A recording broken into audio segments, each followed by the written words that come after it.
I think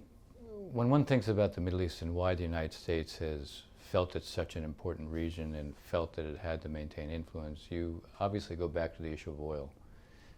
The irony is that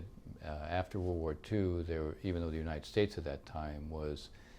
energy independent, oil independent, we were actually an exporter of oil at that time, there was a sense that if a hostile power, and obviously in the context of the Cold War, the Soviet Union, if a hostile power, the Soviet Union during the Cold War,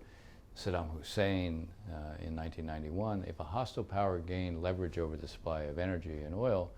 it would affect all of our allies, and it would also affect us, because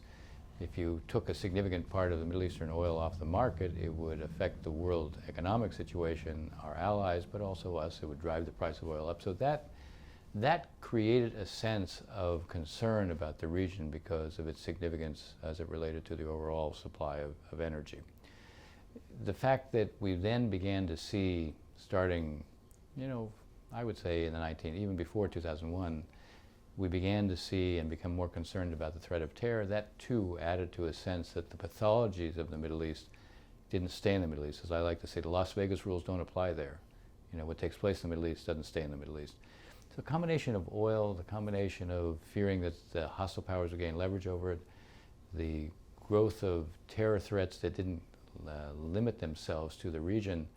these seem to create for many decision makers a preoccupation with the Middle East, and in a lot of ways it's drawn us in.